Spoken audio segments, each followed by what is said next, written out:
Now, 7 members of one of Scotland's largest paedophile gangs have each been sentenced to a lifelong restriction order, the equivalent of a life sentence. During a 2-month trial, a court heard how children in Glasgow were plied with alcohol and cocaine before being taken to a location dubbed Beastie House.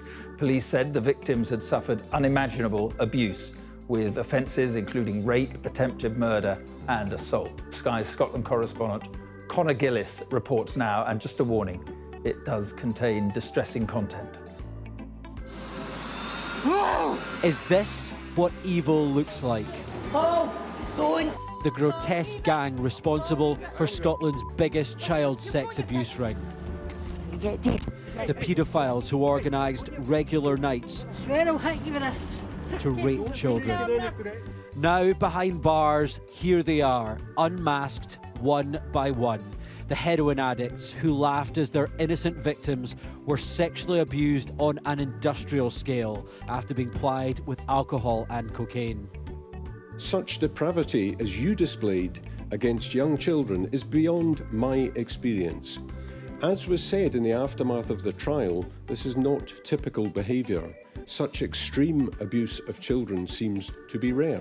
Children showed extraordinary fortitude, strength and stamina, undergoing months and years of interviews as investigators struggled to discover and comprehend the full extent of what you had done to them. Branded monsters, this is the filthy drug den that was swarming with rapists here in Glasgow, where a youngster was shoved in a microwave and oven, where older children were forced to sexually abuse the youngest as adults watched, to the horror of those who thought they knew them. The 2 ringleaders I know, they've stayed up in my flat and whatever. Aye, it's just disgusting. They've stayed in your flat? Some of them, aye, I just hope they'll get the key thrown away, honestly. This was the largest prosecution of its kind in Scottish history, raising significant issues about what the authorities knew. The court heard that there had been concerns about the children for several years before action was taken. And that is now at the centre of a major review announced more than a year ago, but is yet to deliver any answers about what's been called a disgusting and disgraceful scandal. It's very hard to find the words, adequate words, to describe how shocking and horrific what's happened to what were very young children over a prolonged period.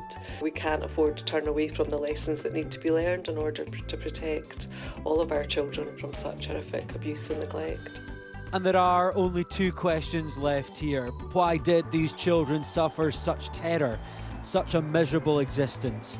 And are the authorities capable of change to prevent history repeating itself? Conor Gillis, Sky News, Glasgow.